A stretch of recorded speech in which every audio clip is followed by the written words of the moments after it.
Hey, how's it going out there, everybody? Hope everybody's having a great day. Coming to you today with a clean-shaven face. That means spring is here. When the winter beard goes away, it's officially spring. You can rejoice. There will be no more bad weather. I said that about a month ago, and I think it snowed 4 days in a row on me. So I am no Poxitani Phil. Just letting that be known. I want to talk to you today in this video. We're just going to be doing some hypotheticals and some thinking out loud in a video. So if you have opinions or comments, be sure to leave them down there. There's a whole section for that in these YouTube videos. And I may bring up some other YouTubers in this video. In no way am I passing judgment. I'm just examples of what's going on in the world right now. And if I talk vaguely, then I'm talking vaguely. I don't have anybody in mind, because if I did, I would just say their name. Because I don't mean any disrespect. I just, if what their situation's going on, then it's what's going on. So, with that being said, let's talk about the truck industry a little bit right now. Trucking industry. First of all, I've been in it for 16 years now. February made my 16th year at this. 13 years owner-operator, and, just having a great time with it. So let's run it back a little bit. From what I know is, it's cyclical. We go up, we go down, we go sideways. I can tell you right now, a month from now, trucking will be different than it is right now. That's about the only thing I can tell you. I can't tell you to be better or worse. But if we go back, maybe to me, throughout the years, it seems like trucking, the industry itself, is on about a 3 to 4 year cycle. It seems like it goes up and then it kind of evens out and then it comes down a little bit. And that's kind of what I've noticed, 3 to 4 years. So if we go back 3 to 4 years, that puts us like 2018. 18 was not a great year. As far as overall, 19 was pretty crappy, I thought. 20 started off pretty rough, but boy, she came on really nice. 2021 was phenomenal. Probably the best year I've ever experienced in trucking. And everybody was high hopes for 2022. The party's never going to end. The disco ball's never going to quit spinning. The tide's never going to go out.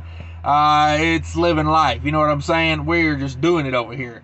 And everybody had their glow sticks out, and they were just, dancing. And, it was wonderful. It was wonderful. And then 2022 rolled around, and somebody turned the damn lights off on us. I'm just saying. Somebody's turned the lights off. Fuel's going up. Rates are going down. It's not really the way you want trucking to work, to be honest. So, with that being said, I think I can't predict the future. I'm just telling you where we're at and what's going on. And I've been through this numerous times, and when we were up this last time, we went way, way up. And we tried to do that in 2018. We tried to go up. But what happened was the mega carriers had plenty of people to put through the puppy mills, the truck driving schools, and they had plenty of equipment they could go out and buy. But in 2020, near the end, in 2021, they couldn't do that. There was not a surplus of trucks to be bought, and there was not a bunch of drivers, because truck driving schools hadn't been pushing people through because of, what happened at the early 2020. So it was like the perfect storm for us to get these amazing rates, and just so happened fuel was cheap as well, because, wasn't as much demand for it. And, we actually produced, oil in this country, kind of helped us a little bit too. So, with all that going on, that's just a brief view of why we went so high. Now, I know a lot of people jumped into trucking, and this is something I want to talk about, is, there was a YouTuber, his name's Ken V. No, I'm just bringing this up because of his situation right now. I seen a video. I didn't really follow Ken V. To be honest with you, he wasn't on my radar. There's like a million YouTube truckers now, and he just was one that I did not follow. And I seen the other day that, apparently he had built himself a nice business. Respect on that. Put in the hard work and did the job and got it done and got rewarded for it. And now he's talking about he's going to sell everything and get out of the trucking industry, okay? And to me, the reason I wanted to make this video was to talk about the situation of he's in, but not just him. Thousands of other truckers are in his position right now. They got in, they made a ton of money, and now what are you going to do? Are you going to leave or are you going to stick around? Because let me tell you, if you're going to stick around, it's not going to be pretty. Like, the downside of trucking is never pretty. It seems to me, I'm not bad-mouthing any brokers per se, but it seems to me that when rates go down and there's an abundance of trucks, brokers don't give two craps about you. I mean, literally, like, I think we need brokers, and for the most part, they do a job that needs to be done. But boy, right now, they don't mind talking down to you. They don't mind not returning your phone calls. Good luck getting that new rate kind with detention times on it. It's just, we're in that area right now. So I'm saying, especially with fuel prices going up on top of it, you're getting pancaked from both sides. So you got to ask yourself, let's say you bought a truck in 2020 for $50,000. Well, you've made a couple $100,000 with that truck, and it's worth $10,000 more now than when you bought it with the more miles on it. It's craziness.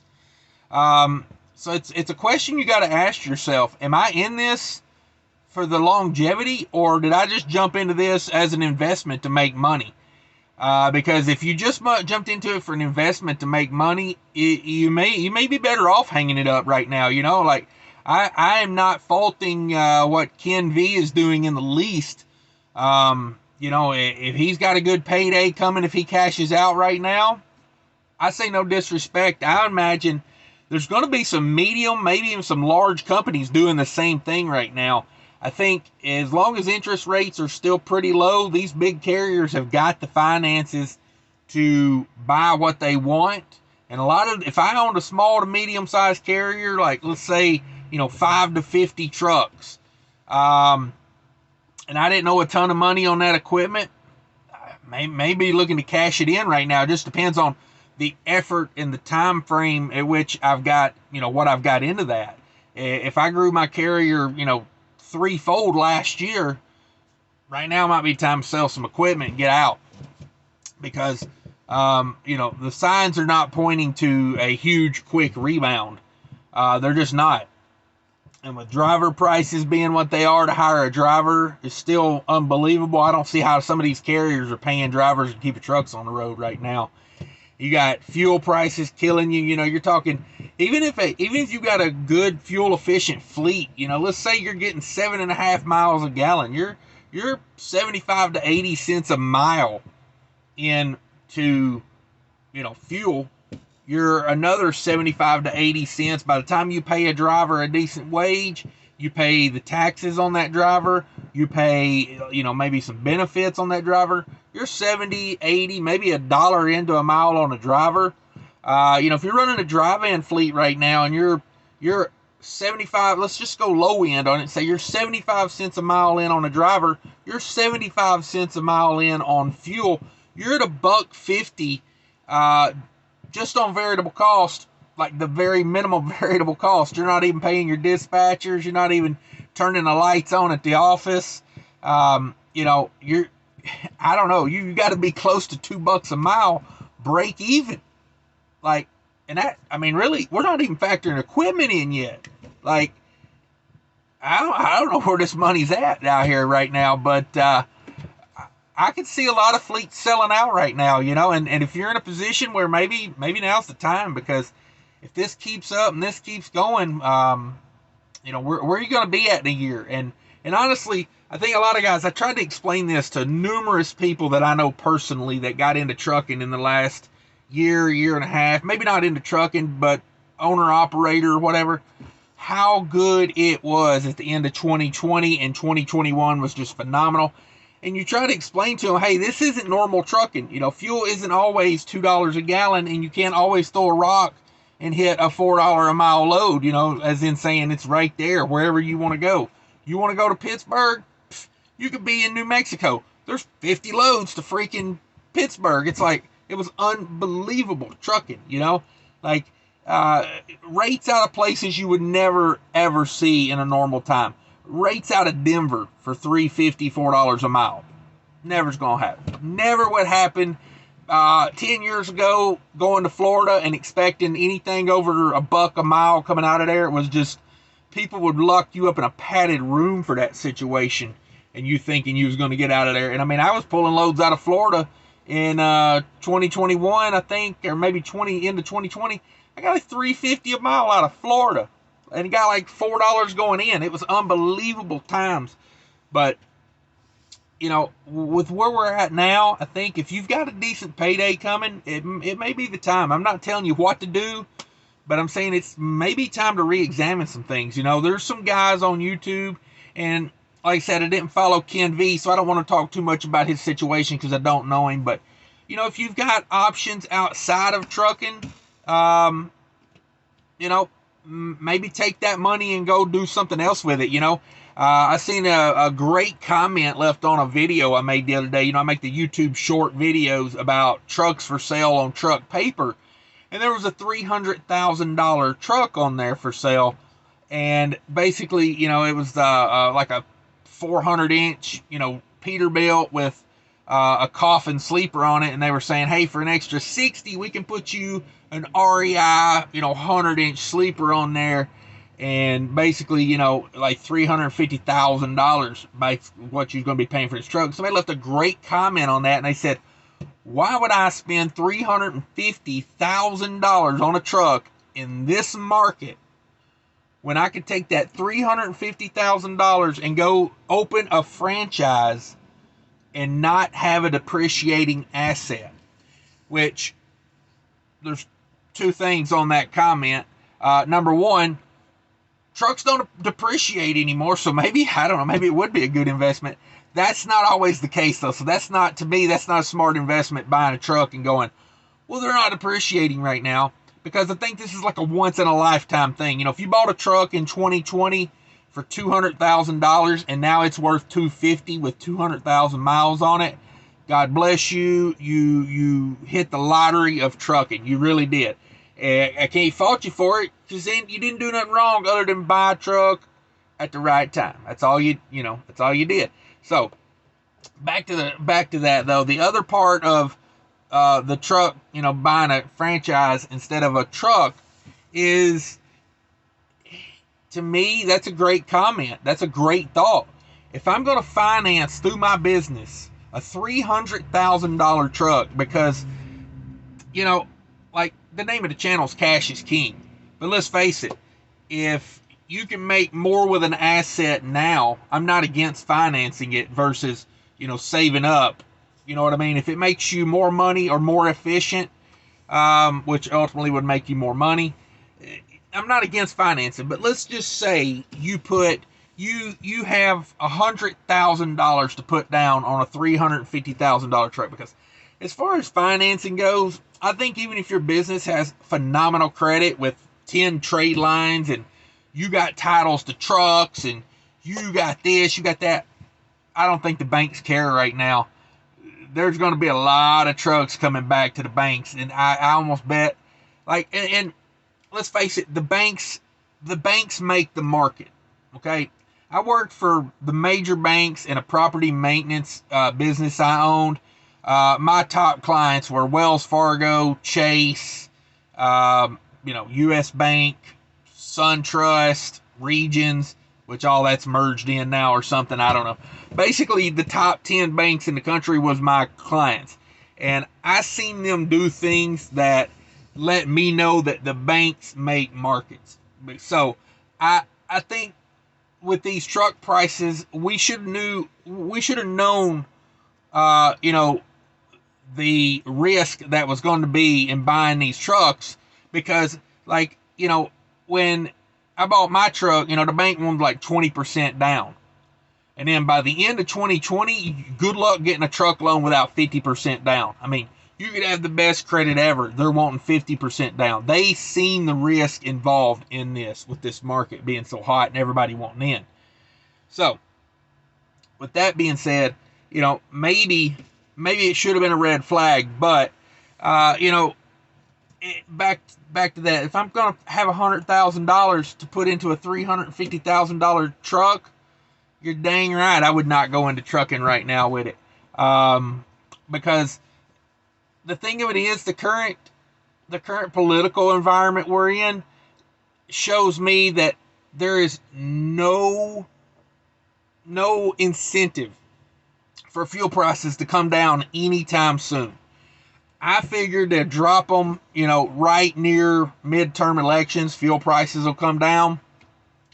But I think this summer is going to be a world of hurt on fuel prices. I mean, they have no incentive. You know, the president came out and did that speech about, you know, and basically he, you know, took no responsibility on fuel prices being up, blamed it all on Russia, which fuel prices were going up skyrocket before that happened. You know, that was just like the boost it needed to get it over like $5 a gallon. And you know, they came out and said, well, hey, we got a plan to lower gas prices by 10 cents by the fall. That told me right there we're probably going to see that $8, $9, maybe even $10 a gallon diesel for summer. Now, come election time, they'll probably turn, you know, they'll figure out how to make it better for their situation, of course. But for right now, it's agenda based. So, yeah, I definitely wouldn't want to put too much into trucking right now. You know, it's still a great industry. I'm not telling anybody you shouldn't get into it. If you need a career change and you want to try your hand at trucking, you know, let's face it. I don't know, what would you say? Half the people are probably still truckers after 2 years that start off truck driving school. So it's kind of like one of those things, you just got to kind of get into it, see if it's for you. You gotta learn to love the lifestyle more than anything. And I'm bringing this all around to, you know, if you are one of those people that don't enjoy the lifestyle, you don't particularly care to be a trucker, you're just in it for the money, or you've invested in trucks, you know, those people are the ones going to be hurting too. The people that have went out and done these full service leases and hired a driver to put in the truck, boy, they got a world of hurt coming for them, let me tell you. Because, you know, you can't afford in this market. The problem with the market the way it is, it's getting so tight. You can't afford, you know, to have a bad driver. If you got a bad driver and you start getting hung up on loads because you're showing up late and you start abusing equipment, trucks in the shop all the time, you're going to be in a world of hurt. I mean, I know you got the full maintenance lease, but that's a big old payment on a full maintenance lease. And just because you got a full maintenance lease does not mean you go to the front of the line when your truck needs to be worked on. So these are just things I'm putting out there. This is just food for thought. I'm not telling anybody what to do or how to do it, but if you've got options outside of trucking and you don't particularly care for trucking, you're just in it for the money, I don't think the money's going to be that great for the next, you know, however long. I mean, I'd say maybe the fall, you know, it could get better, but it just depends on a lot of things, you know. And for what I've seen in trucking, it works like this. It slowly ticks up. You know, it'll get better, it'll get better, it'll get better, it'll get better, it'll get better, and then it just, bam, falls off.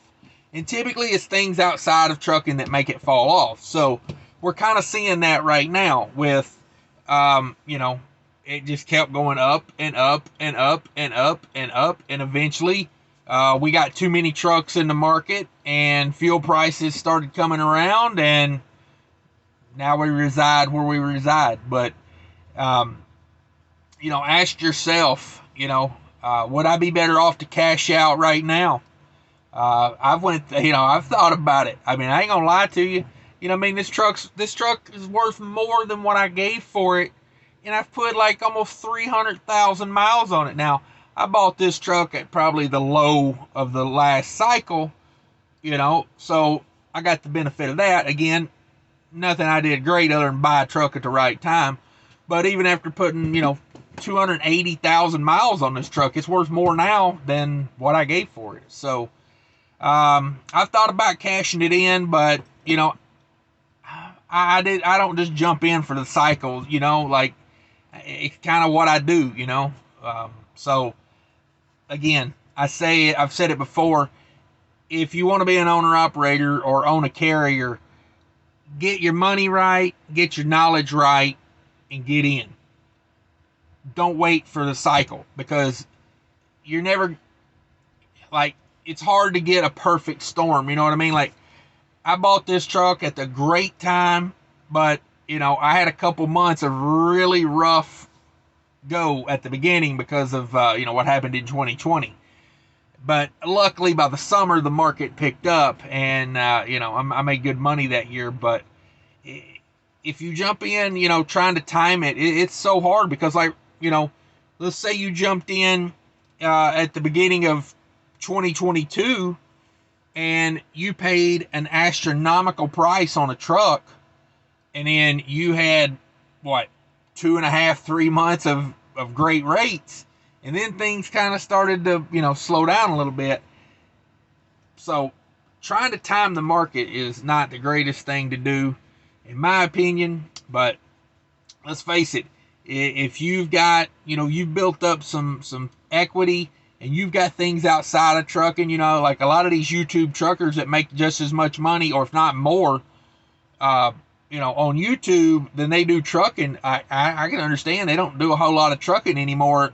Maybe just enough trucking to, you know, provide some content for the YouTube channel. I mean, hell, if I was big enough to do that, I'd probably do the same thing. Not hating on them in the least. I'd probably be doing the same exact thing, because, I mean, you know, I got connections here where I'm at, and I'm still getting, you know, good rates going out. But some of these backhauls are ridiculous. You know what I mean? I hauled some freight the other day. You know, even with a fuel efficient truck, I put about half the money into fuel, it seemed like, just because fuel was so damn expensive. But just a little food for thought. I'll leave you with that. You know, let me know what you think. Be sure to hit that like button. Leave me some comments down there. Subscribe if you're not a subscriber. Ring that bell. That's what we do over here. We talk trucking. We do live shows. I do weekly recaps. Come check all that out. And until later, take care of each other.